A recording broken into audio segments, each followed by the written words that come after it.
The desperate exchange. The Valantian warship disappeared from the viewport as Captain Nadia Voss pushed her failing ship past its limits. Sweat beaded along her purple-tinged forehead as alarms blared throughout the cockpit. The Midnight Whisper, her home for the past 12 cycles, was dying around her. Status report, she commanded, her four-fingered hand flying across the navigation panel. Main thrusters at 17% capacity. Hull integrity compromised in sections 3 through 7. Life support failing. The ship's AI responded in its characteristically monotone voice. Nadia cursed under her breath. The smuggling job was supposed to be simple. Deliver a shipment of rare minerals to the Valantian rebels. What she hadn't counted on was the Imperial flagship waiting in orbit. Now she was limping away with a ship that was more scrap than vessel. Nearest outpost? She asked, brushing back a strand of her silver hair. Waypoint station. Fringe territory. Minimal Imperial presence. Perfect.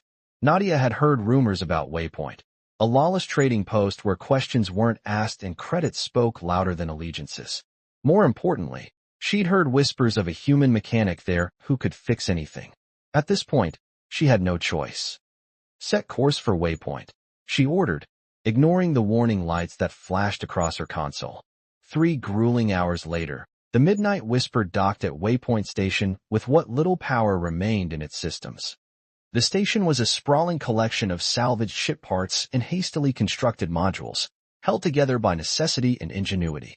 Merchants from a dozen species hawked their wares in cramped corridors while station security, such as it was, turned a blind eye to all but the most violent offenses. Nadia stepped off her ship, her tall, slender frame drawing curious glances from the station's inhabitants.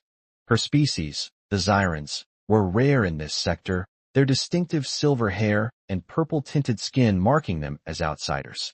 She pulled her jacket tighter, concealing the insignia that marked her as a former fleet commander. That life was behind her now. I'm looking for a mechanic, she said to a four-armed Belveran tending bar in what passed for the station's social hub. Human. Heard they can fix anything. The Belveran's upper set of arms continued mixing drinks while the lower pair counted credits. End of the maintenance corridor. Workshop with the red door. Can't miss it. He leaned forward, all 4 eyes blinking simultaneously. But I'd watch yourself, Captain. That human, there's something not right about him. Nadia nodded her thanks and made her way through the station's winding corridors. The maintenance section was quieter, populated by droids and techs rather than merchants and smugglers. At the end of the hall stood a door painted a deep crimson, the color of human blood, she noted with irony. She knocked once, then pushed the door open without waiting for a response. The workshop was larger than it appeared from outside, filled with ship parts and half-completed projects. In the center stood a human male, bent over the disassembled engine of what looked like a luxury shuttle. He didn't look up as she entered. I'm closed, he said, his voice rough as if unused to speaking. I need help, Nadia replied, stepping further into the workshop. My ship is dying. The human straightened, wiping grease from his hands with a rag. He was tall for his species, with dark hair streaked with gray and eyes the color of Xyran steel. A scar ran from his left temple to his jaw, disappearing beneath several days' worth of stubble. Everyone on this station needs help, he said, finally looking at her. What makes your problem special? I can pay. He laughed, a sound without humor. Credits are useless to me out here. Nadia hesitated, then played her final card. I'm willing to trade. The ship itself, the Midnight Whisper. Fix it, and it's yours. That got his attention. His eyes narrowed as he studied her. You'd give up your ship? Just like that. Not just like that. You fix it first. Then it's yours. And what would you want in return? Besides the repairs. Safe passage off this station. And, she hesitated. Protection. I've made some powerful enemies. The human was silent for a long moment, considering. Name's Eli Tanner, he finally said, extending a hand in what she recognized as a human greeting custom. Captain Nadia Voss, she replied, clasping his hand briefly. His grip was stronger than she expected, and there were calluses that didn't match those of a mechanic. Let's see this ship of yours, Captain. The Midnight Whisper looked even worse in the harsh lighting of the docking bay. Scorch marks marred its once pristine hull, and the port thruster was visibly damaged. Eli walked around the vessel slowly, his expression revealing nothing as he assessed the damage. Valantian weapons fire, he noted, running his fingers along a particularly deep burn mark. Imperial grade. You've been tangling with the wrong people, Captain. Nadia raised an eyebrow. A simple mechanic shouldn't be able to identify weapons signatures so easily. Can you fix it? She asked, ignoring his observation. Eli nodded slowly. I can, but it'll take time. 2 standard weeks, minimum. I don't have 2 weeks. The Valantians will track me here within days. Then we'd better get started. Eli pulled a datapad from his pocket and began making notes. I'll need parts. Expensive parts. Will this cover it? Nadia produced a small pouch and tipped its contents into her palm. 3 glowing blue crystals, each the size of her fingertip. Eli's eyes widened slightly. Astrolite. Where did a smuggler get hold of pure astrolite? I wasn't always a smuggler, she replied, closing her hand around the crystals. Do we have a deal? We do, he agreed. You can stay in the workshop while I work. Safer than the public quarters. Over the next few days, Nadia watched as Eli worked on her ship. His movements were precise, efficient, almost military in their discipline. For someone who claimed to be just a mechanic, he handled the ship's weapons systems with suspicious familiarity. On the 4th day, as Eli was rewiring the ship's defense grid, Nadia finally voiced her suspicion. You're not just a mechanic, are you? Eli's hands paused briefly, then continued working. What makes you say that? The way you move. The way you identified the Valantian weapon signature. The fact that you're rewiring a military-grade defense system without consulting a single manual. Eli didn't respond immediately. He finished the connection he was working on, then set down his tools with deliberate care. We all have passed we'd rather forget, Captain Voss, he said quietly. I don't ask about yours. Don't ask about mine. Before Nadia could press further, an alarm blared through the station. A voice crackled over the public address system. Attention, all residents. Valantian cruiser approaching. Docking permissions requested and granted. This is not a drill. Nadia's blood ran cold. They found me. Eli was already moving, gathering tools and sealing panels. How close is the ship to being flyable? Engines are at 60%. Life support is stable. Weapons are offline, she assessed quickly. It'll have to do. Eli reached under a workbench and pulled out a case. When he opened it, Nadia was shocked to see a collection of weapons that would make a mercenary envious. He caught her expression and shrugged. Mechanics tools. As he handed her a sleek energy pistol, their fingers brushed, and for a moment, their eyes met. In that instant, Nadia knew with certainty that Eli Tanner was much more than he claimed to be. The question was, would his secrets get her killed or save her life? The station trembled as the Valantian cruiser docked. Time had run out. Retry you be. The revelation. The station trembled as the docking clamps engaged with the Valantian cruiser.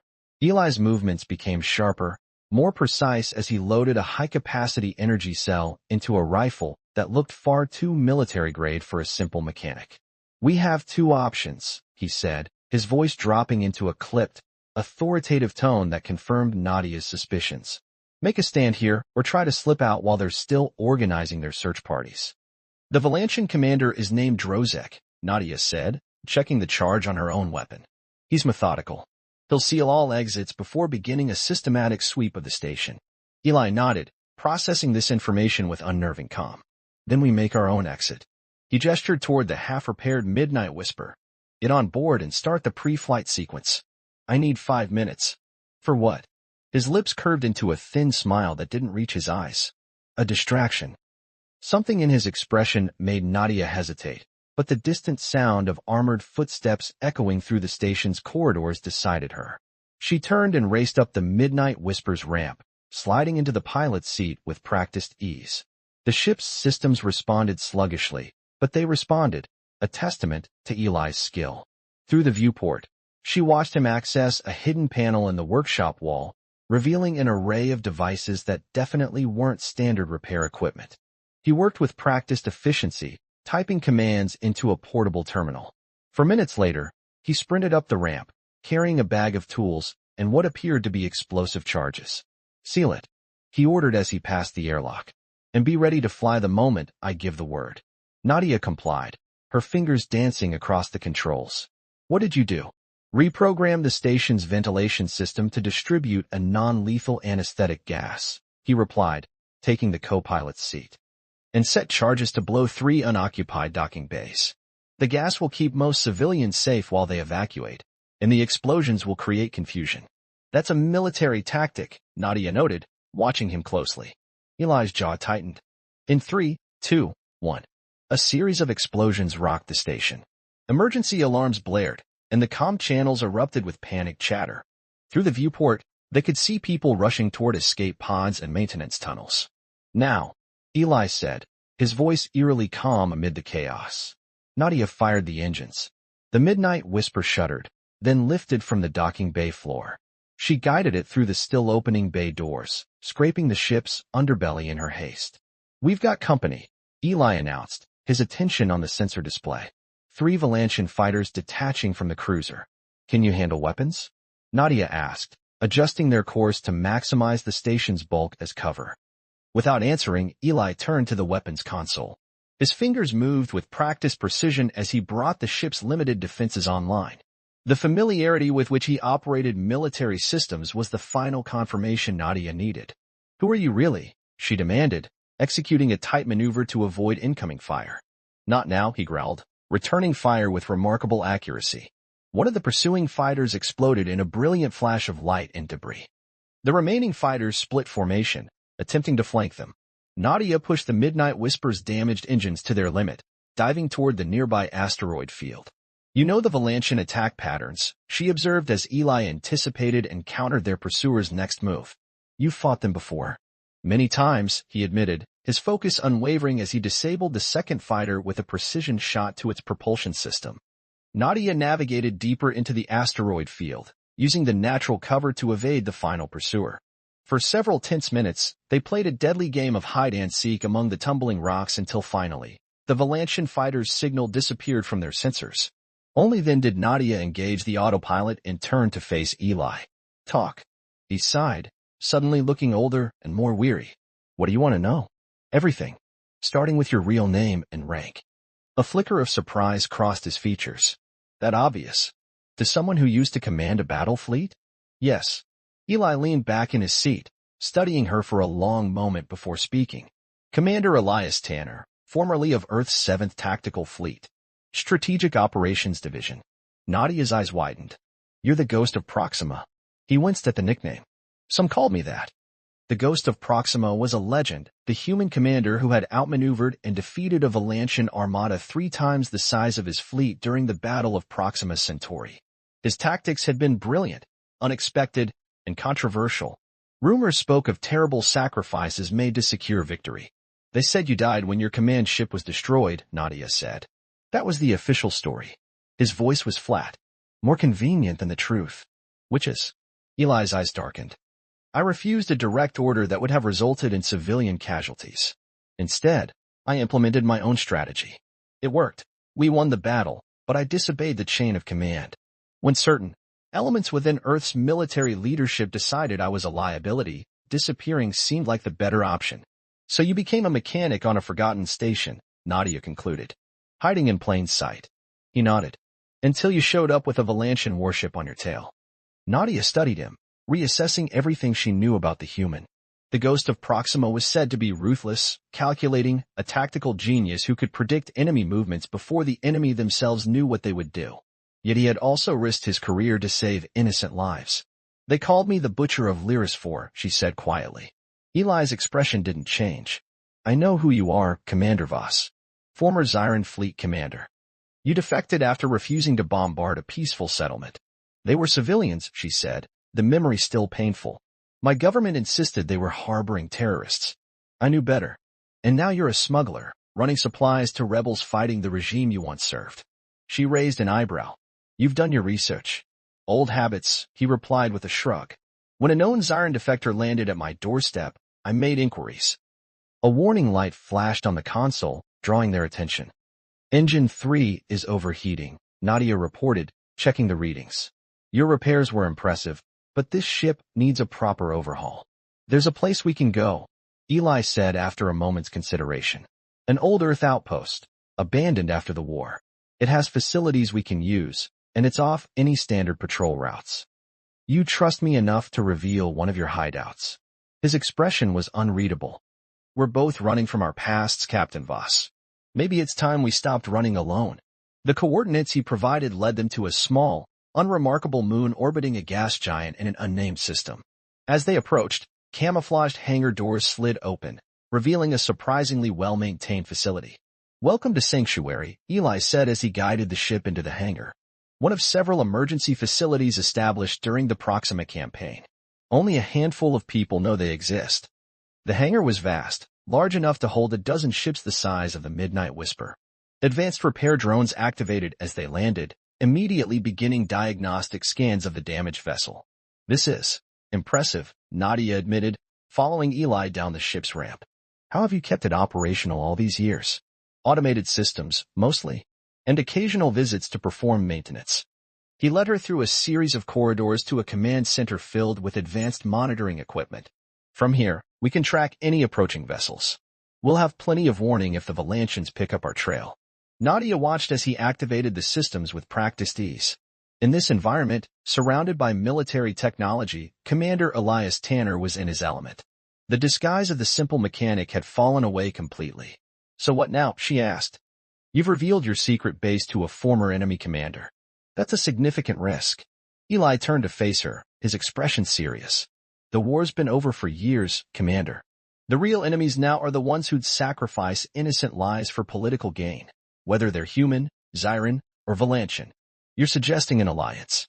"I'm suggesting we might be more effective together than apart," he clarified. "Your network of contacts among the rebel factions, combined with my resources and tactical experience, could make a difference," she finished his thought. "But I traded you my ship. Once it's repaired, what's to stop you from sending me on my way?" Something softened in his eyes. "The Midnight Whisper is a remarkable vessel, but it's not what I need. What I need is someone I can trust at my back." "And you trust me?" "Just like that. You stood against your own people to protect innocence," he said simply. "That tells me everything I need to know about your character." Nadia considered his words. She had spent so long running, fighting alone against powers too great for any individual to challenge. The idea of an ally, especially one with Eli's reputation and resources, was tempting. "The Valantians won't stop hunting either of us," she warned. "And if my government learns I'm working with the ghost of Proxima, then we'll face them together," Eli said with quiet confidence. "The Midnight Whisper was never just a ship to you, was it? It was freedom. Independence." She nodded, surprised by his insight. "I'm not taking that away," he continued. "Consider our arrangement. Renegotiated. The ship remains yours. In exchange, I ask for partnership, not ownership." Partners, Nadia tested the word. It had been a long time since she had trusted anyone enough to call them that. Eli extended his hand, just as he had in his workshop days earlier. This time, when Nadia took it, there was a new understanding between them, two commanders who had sacrificed everything for their principles, now finding an unexpected ally in their ongoing fight. "So," she said with the first genuine smile since their meeting, "when do we start making trouble for our respective former employers?" Eli's answering smile held a dangerous edge. "As soon as the Midnight Whisper is ready to fly. I think it's time the galaxy remembered why they feared the ghost of Proxima and the butcher of Lyris 4. Outside the hidden base, the stars continued their eternal vigil, indifferent to the alliance that had just been formed. But soon, those stars would bear witness to a new chapter in the ongoing struggle for justice in a fractured galaxy. A chapter written by two unlikely partners who had found in each other something neither had expected: hope.